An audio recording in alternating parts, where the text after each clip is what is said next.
Compass এবার অখিলেশের পাশে দাঁড়িয়ে মুক্তিকে উচিত শিক্ষা দিয়ে দিল সবার সামনে। হ্যাঁ বন্ধুরা, এমনটা হতে চলেছে আজকের পর্বে। বিস্তারিত জানতে ভিডিওটিতে লাইক দিয়ে চ্যানেলটিকে সাবস্ক্রাইব করে পুরো ভিডিওটি তোমরা দেখতে থাকো। গল্পের শুরুতে আমরা দেখতে পারবো ল্যাবের মধ্যে সেনাপতিরও স্যাম্পল নেওয়া হয়। তারপরে জানিয়ে দেয় যে ৭ দিন পরে তারা নাকি রেজাল্টটা জানিয়ে দেবে। তখন ঋতুজা বলতে লাগলো, ডাক্তার আপনি তো বুঝতে পারছেন ব্যাপারটা কতটা সেনসিটিভ। আপনি প্লিজ এটা যাতে পাবলিক না হয় সেটা কিন্তু আপনি দেখবেন। তখন ডাক্তার বলতে লাগলো, "আপনি কোনো চিন্তা করবেন না। আমরা সব ব্যবস্থা ঠিকঠাকভাবে করব।" এদিকে মুক্তি তো খুব হাসতে থাকে। অন্যদিকে ঋতুজার বড্ড টেনশন হতে থাকে। ঋতুজা ডাক্তারের সাথে কথা বলে তারপর বলতে লাগলো, "ঠিক আছে, আমি এবার বাড়ি ফিরে যাচ্ছি।" এই বলে বেরিয়ে যায়। এদিকে অখিলেশেরও প্রচন্ড টেনশন হতে থাকে, কি রেজাল্ট বেরোবে। অন্যদিকে মুক্তি মনে, মনে হাসতে থাকে আর সেনাপতিকে ইশারা করে বুঝাতে থাকে যে টেনশন না করার জন্য। ঋতুজা বেরিয়ে বাইরে বারবার টেনশন করতে থাকে মুক্তির এতটা কনফিডেন্স দেখে। আর তখনই কম্পাসকে ফোন করে। কম্পাস তখন বলতে লাগলো, "মা কি খবর?" তখন ঋতু বলতে লাগলো, "কম্পাস আমি কি একটা ব্যাপার কিছুতেই বুঝতে পারছি না। ঋতু মুক্তি এতটা কনফিডেন্স কি করে হলো?" তখনই কম্পাস বলতে লাগলো, "মা তুমি কি বলছো?" তখন বলতে লাগলো, "হ্যাঁ, ডিএনএ টেস্ট করানোর পরও মুক্তি এতটা কনফিডেন্স, তাহলে কি সত্যি অখিলেশের ছেলে ওই ছেলেটা?" তখন এই কথা বললে কম্পাস তখন বলতে লাগলো, "মা তুমি একদম চিন্তা করো না। আমি বলছি তো সব ঠিক হয়ে যাবে।" ঋতু তখন বলতে লাগলো, "সত্যি যদি সেটা হয় তাহলে আমি সমস্ত কিছু ছেড়ে দিয়ে আমি চলে যাব।" কম্পাস তখন বলতে লাগলো, "মা আবেগের বশে তুমি কোনো সিদ্ধান্ত নিও না। আমি তোমাকে বলছি তো। এ এটা উকিলের স্যারের সন্তান না, মুক্তি মাসি এখানে অনেক বড় একটা চক্রান্ত করছে। আর সময় মতো তুমি সবটা জানতে পারবে। তোমাকে আমি বলছি তুমি একদম চিন্তা করো না। মুক্তি মাসির চক্রান্ত আমি ধরে ফেলেছি।" তখন ঋতু বলতে লাগলো, "কি বলছিস কম্পাস? কি করে? কি করে?" কম্পাস তখন বলতে লাগলো, "আমি বাড়ি এসে তোমাকে সবটা বুঝিয়ে বলব। তুমি এখন প্লিজ দয়া করে কান্নাকাটি করবে না। আমি বলছি এটা উকিলের স্যারের ছেলে হতেই পারে না। এটা এখানে কোনো কারসাজি করেছে মুক্তি মাসি। তুমি বিশ্বাস করো, তুমি আমার কথাটা বিশ্বাস করো।" তখন ঋতুজা শান্ত হয় আর বলতে লাগলো, "আমি তোকে বিশ্বাস করি।" তখনই কম্পাস বলতে লাগলো, "ঠিক আছে তাহলে তুমি একদম কান্নাকাটি করবে না, তুমি বাড়ি ফিরে যাও।" এই বলে ফোনটা কেটে দেয়। ঋতুজা তখন বলতে লাগলো, "কম্পাস এতটা নিশ্চিত কি করে থাকতে পারে? সেটাই তো বুঝতে পারছি না।" অন্যদিকে কম্পাস হাসতে থাকে আর মনে, মনে সেই ঘটনাটা ভাবতে থাকে। কারণ একদিন কম্পাস লুকিয়ে সেই সেনাপতির ঘরে গিয়েছিল আর সেখানে সেনাপতি চিরুনি থেকে সেই চুলগুলি নিয়ে নেয়। সেটা ডিএনএ টেস্টে পাঠানোর জন্য। আর বলতে লাগলো, "মুক্তি মাসি তুমি কি ভেবেছো? তুমি চলো ডলে, ডলে। আমি চলি পাতায়, পাতায়। তোমার প্ল্যান আমি কিছুতে সাকসেস হতে দেব না। এবার দেখো না আমি সেনাপতির আর উকিলের স্যারের আলাদা করে ডিএনএ টেস্ট করাবো। তারপর দেখি এর ফলাফল কি আসে। আমি নিশ্চিত এটা কোনদিন ম্যাচ করবে না।" এই কথাগুলি ভাবতে থাকে আর হাসতে থাকে। আর এরপরে কম্পাস সেই এই টেস্ট করানোর জন্য একটা ল্যাবে চলে যায় যেখানে তার পরিচিত তার এক ফ্রেন্ড থাকে সাথী নামে। কারণ ওই সাথীকে একদিন হেল্প করেছিল কম্পাস। আর সেইজন্য কম্পাস সেখানে আসলে ওই মেয়েটা বলতে লাগলো, "আমি যতটুকু পারি তো তোমাকে হেল্প করব। কারণ ওইদিন তুমি যদি রাস্তা থেকে আমাকে না বাঁচাতে তাহলে আমি কোনোদিন আর আমার মা-বাবাকে দেখতে পেতাম না।" তারপরে কম্পাস সেনাপতির আর উকিল এসে সেই স্যাম্পলগুলি দিয়ে দেয় সাথীর হাতে আর বলতে লাগলো, "ব্যাপারটা কিন্তু খুব সিক্রেট থাকতে হবে। উম প্লিজ তুমি আমাকে এটুকু হেল্প করো।" তখন সাথী বলতে লাগলো, "কম্পাস তুমি কোনো চিন্তা করো না। আমি আমি তোমাকে যতটুকু পারি আমি হেল্প করব। আমি তোমাকে এটা কথা দিচ্ছি।" তখন কম্পাস বলতে লাগলো, "থ্যাংক ইউ। তুমি আমার এত বড় উপকার করার জন্য।" তখন সাথী বলতে লাগলো, "আমি কি উপকার করলাম? তুমিই তো আমার উপকার করেছো। আজকে আমি এই জায়গায় দাঁড়িয়ে আছি তোমার জন্য।" কম্পাস তখন বলতে লাগলো, "ছি, ছি। তবে এই স্যাম্পলটা আমাদের হাতে খুব তাড়াতাড়ি আসা দরকার।" এদিকে কম্পাস এই কথাগুলি ভেবে হাসতে থাকে। অন্যদিকে মুক্তিও হাসতে থাকে।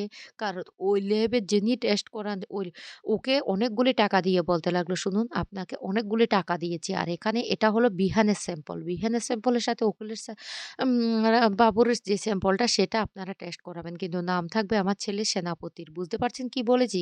কারণ সেনাপতির সাথে তো কোনোদিন অখিলেশ বাবুর স্যাম্পল ম্যাচ করবে না সেটা আপনিও জানেন, আমিও জানি। তখন ওই লোকটা হাসতে থাকে আর বলতে লাগলো, "ম্যাডাম আপনি কোনো চিন্তা করবেন না। আপনি নিশ্চিত থাকুন।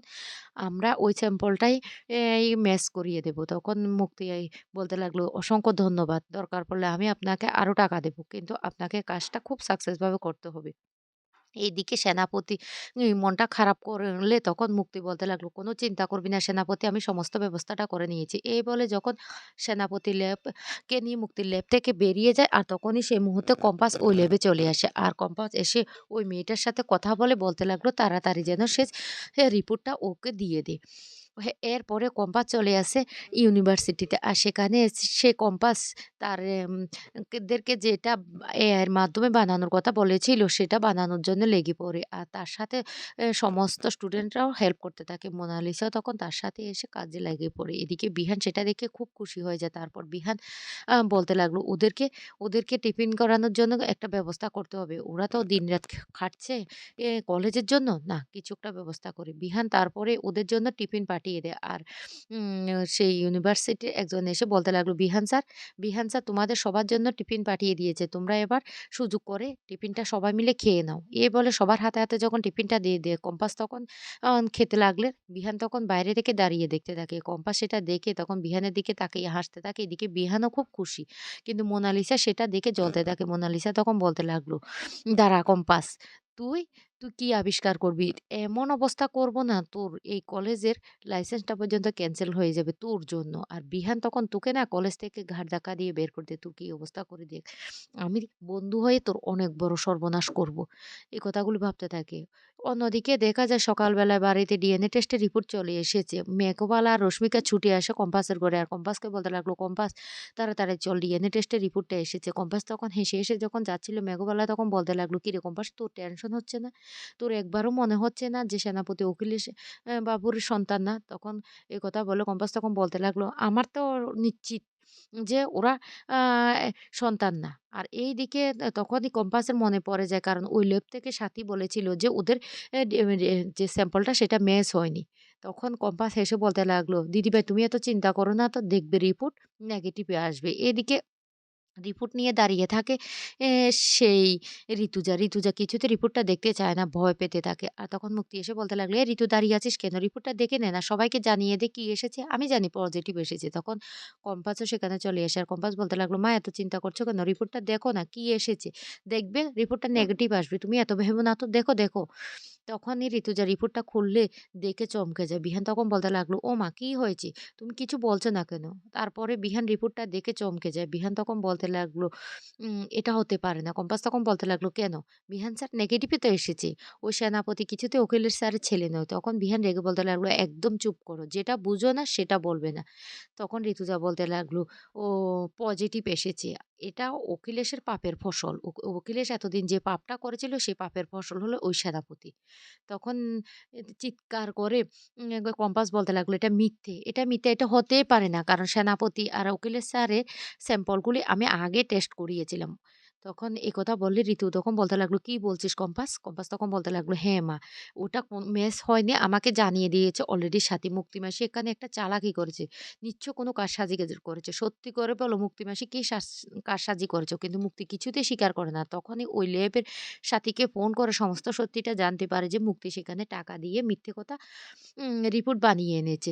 যা শুনে সবাই রীতিমতো চমকে যায়। তখনই কম্পাস উকিলেশের পাশে দাঁড়িয়ে বলতে লাগলো, "আমি এই ১ম উকিলের স্যারের পাশে দাঁড়িয়েছি। কারণ উকিলের স্যার এখানে কোনো অন্যায় করেনি। উকিলের স্যারকে রীতিমতো ফাঁসিয়েছে মুক্তি মাসি। তাই মুক্তি মাসিকে উচিত শিক্ষা দেওয়া দরকার।" বিহান তখন বলতে লাগলো, "কম্পাস তুমি এটা কি বলছো?" কম্পাস তখন বলতে লাগলো, "হ্যাঁ স্যার, বিহান স্যার এটাই সত্যি। আমি ওদের যে টেস্টটা সেটা আমি করিয়েছি কিন্তু সেটা নেগেটিভ এসেছিল। মুক্তি মাসি মিথ্যে কথা বলছে। তারপর সাথীকে ফোন করলে সাথী সমস্তটা জানিয়ে দেয় বিহানকে। এরপরে মুক্তিকে উচিত শিক্ষা দিয়ে বাড়ি থেকে বের করে দেয় কম্পাস। তখন ঋতুজা খুব খুশি হয়। তো বন্ধুরা কেমন লাগলো আজকের পর্বটি?